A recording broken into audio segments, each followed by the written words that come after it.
Cells are going to have a number of processes in place that ensure the DNA sequence is correct. So in other words, they need to make sure that the DNA sequence is unchanging, and there's a number of processes for that. So one thing that they're going to do is they're going to make sure that DNA replication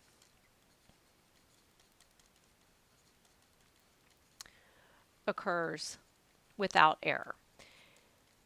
So to do this, they have to make sure that the DNA polymerase is doing a good job as it goes through and synthesizes the new DNA. To do that, DNA polymerase itself, that enzyme, has proofreading activity. And the proofreading activity that we're talking about here is the same as you would think about yourself doing proofreading, basically checking for errors, and if errors are found, correcting those errors that have occurred. So what we're looking at in this picture would be DNA that is being copied by DNA polymerase. We can assume that our DNA polymerase enzyme is going to be right here.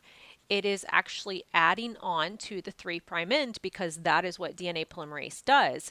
And as DNA polymerase adds on to that 3' end, it is going to constantly be kind of looking back. So it's going to look back at the nucleotide that it just incorporated, and it's going to check it.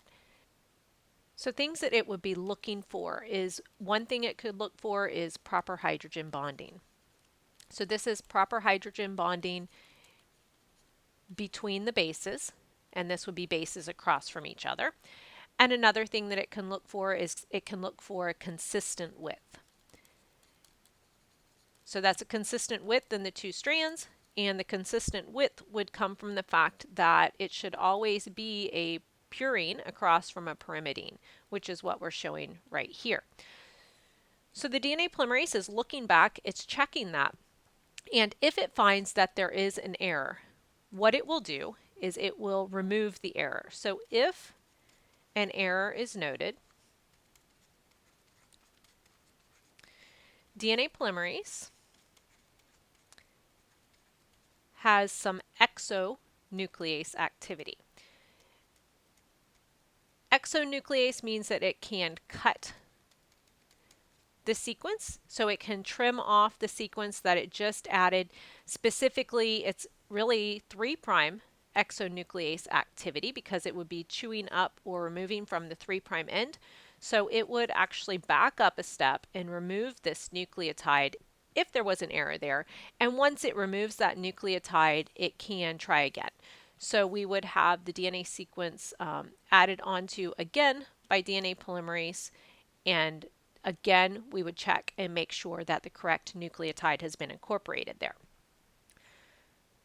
So that's one way that the DNA sequence is checked all of the time.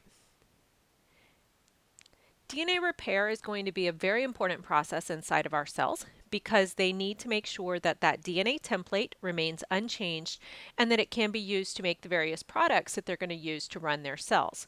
So there's several different types of DNA repair that do take place. We have mismatch repair, there's nucleotide excision repair, and when these processes would be taking place, one time would be during G2 of the cell cycle, because during G2 we're supposed to be double checking everything and making sure that the cell is really ready to separate that new DNA into the two daughter cells. So checking to make sure that the sister chromatids are identical to each other.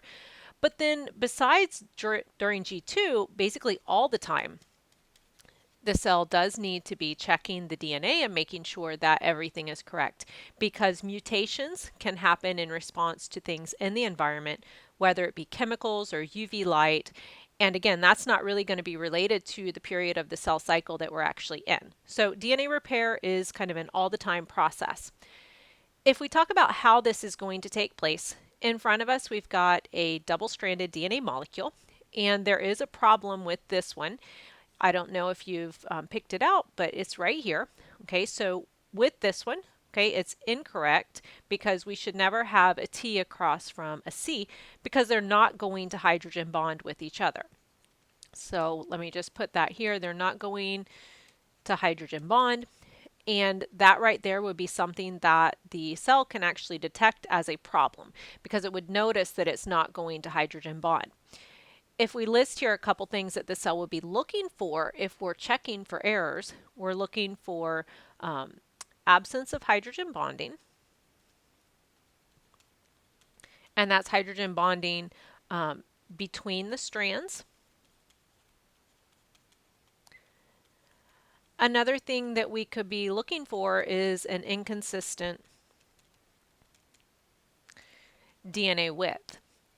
If you recall, if we have proper base pairs, if we have A that's hydrogen bonding to T, and if we have G that's hydrogen bonding to C, then it's always going to be a purine across from a pyrimidine. And that means that we always have the same width when we look down the DNA strand.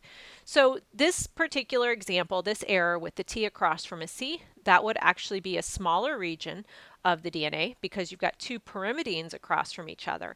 And then the other problem is that there's not going to be hydrogen bonding between those two nitrogenous bases. Okay, so we're going to detect that as a problem.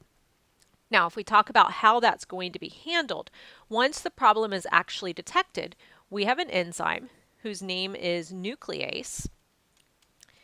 And nuclease is going to remove the damaged area. So that means that nuclease is actually going to go in there and it's going to cut out the region that is incorrect. Typically, when it removes that incorrect region, it's going to take a little bit of extra on the two sides.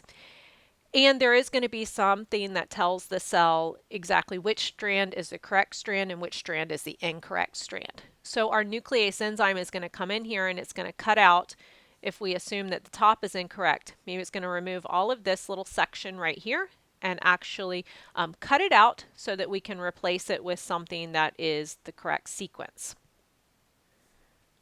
Okay, so now we have that region cut out, so the damaged area plus a little bit extra on either side. And if you look at what we have right here, this would be a 3' end, and this would be a 5' end over here. And DNA polymerase is capable of actually adding to a 3' end. So DNA polymerase is going to be the next enzyme to get involved. So DNA polymerase is going to fill in the missing region. So we'll add directly onto that 3' end right here. So if we show that DNA polymerase is going to come in across from G's, it knows we put C's, and so on. And so we've got the area filled in, but what DNA polymerase cannot do is it can't make this final link. So the final link, which is a phosphodiester bond, that's going to be made by DNA ligase. So we have essentially 3 different enzymes that are going to be involved in this repair process. After the damage is recognized, nuclease is going to come in and it's going to remove the damaged region. DNA polymerase is then going to come in and it's going to extend that 3' end. And then once it gets it filled in, DNA ligase is going to come in and it's going to seal together the DNA fragments so that we have a continuous piece and we've got all of our phosphodiester bonds formed.